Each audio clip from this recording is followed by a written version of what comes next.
The other game that we played seems like the player abandoned. His name is Aristocrat. Aristocrat. Wow, it's like aristocrat but with a different spelling. Okay, let's see how much of a dictator this guy is. Okay, so he opened with an e4 king's pawn. Then it's a Sicilian. Then he brought his pawn, his d pawn, and I took the d pawn, and the queen came out. I scared the king away, queen away. You know how we do. He brings the queen on c4. I played d6, opening up my bishop, c1 to h3 diagonal. Then he moves his bishop, which is free to move the dark squared bishop on e3. Then I fianchetto. My business is called a fianchetto, by the way, for those who don't know. When you open up and when you open up the position on the side of the board, for the bishop. So I opened the g6 pawn for my bishops to be able to move on g7, g6, g7 and h6. Usually the bishop will go on g7 and target the b2 pawn and that whole diagonal from h8 to a1. So he played the knight on c3. Then I played my my bishop on g7. This is a dragon. That's what they call the dragon. Okay, maybe it's not a complete one. I don't know. Anyways, he does a queenside castle. Was this a good idea? Queenside castle.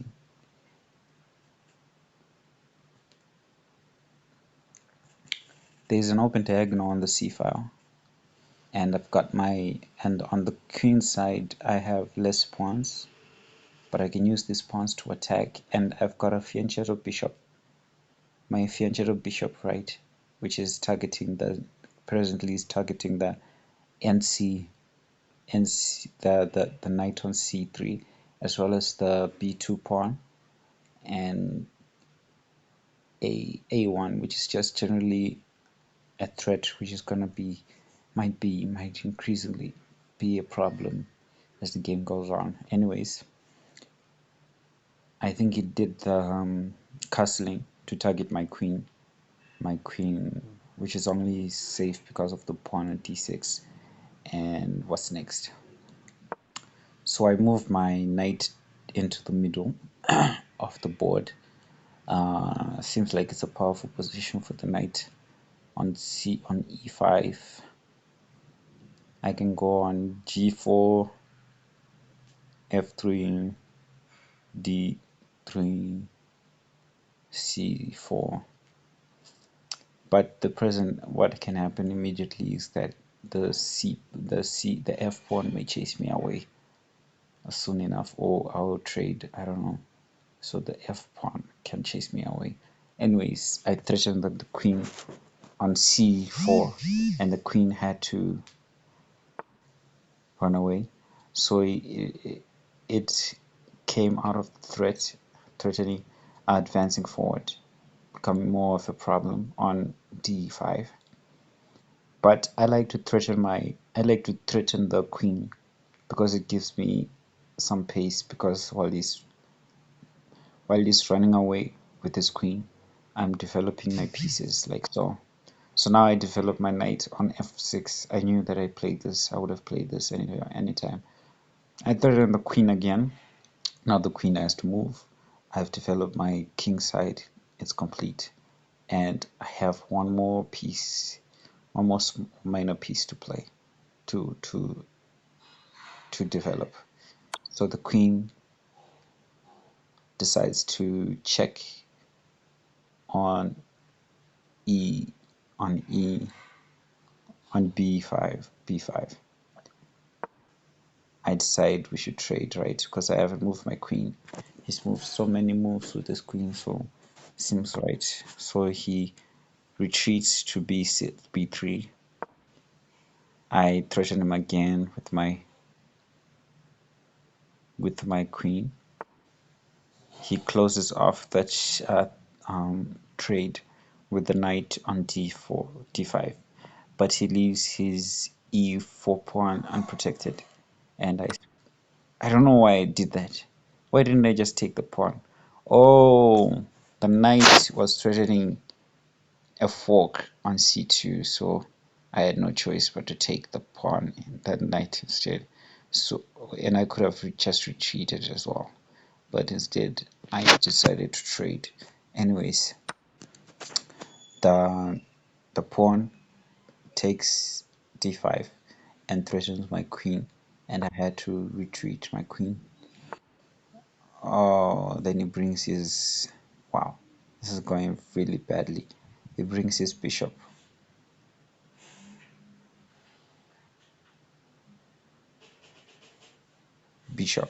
on b5. I have no choice but to bring my knight to protect my queen. That I do, I guess. Now the pawn is going to take, is going to have an advantage on c3, c6.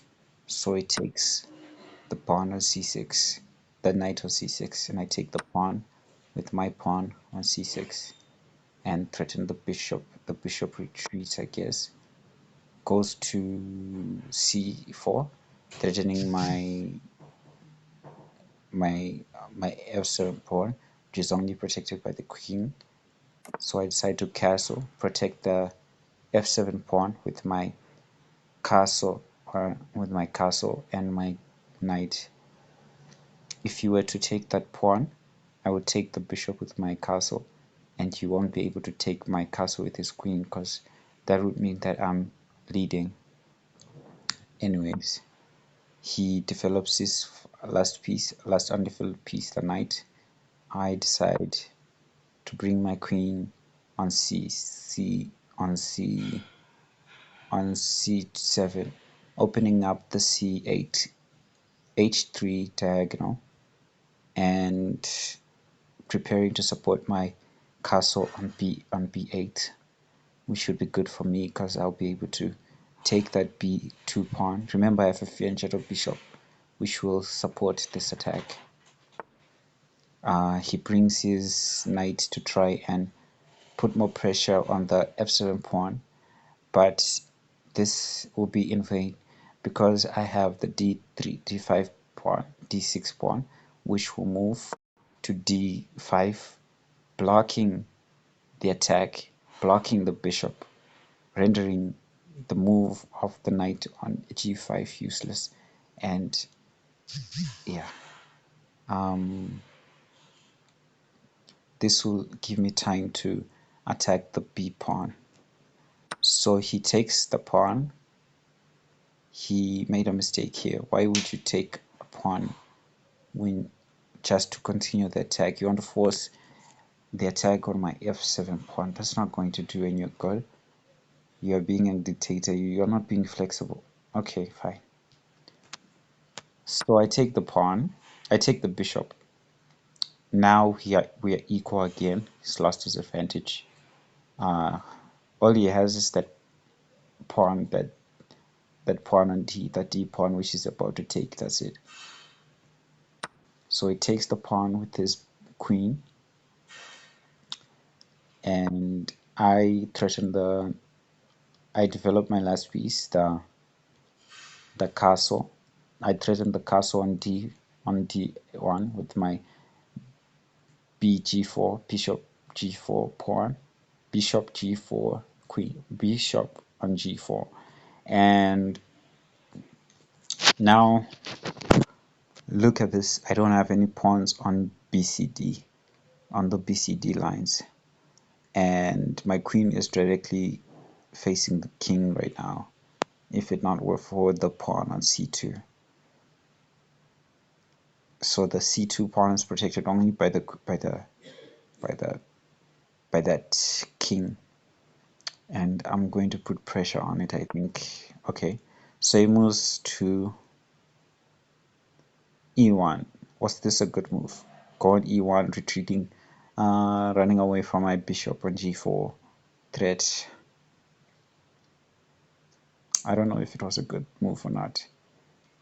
I feel like it would have been better if he stayed on the diagonal, right? Since the d file is free. Anyways, I go for the b pawn. He closes off the b pawn. I threaten the bishop, the queen on d with my pawn. He takes the pawn on e6. Ha, he really wants to cause trouble on the diagonal, right?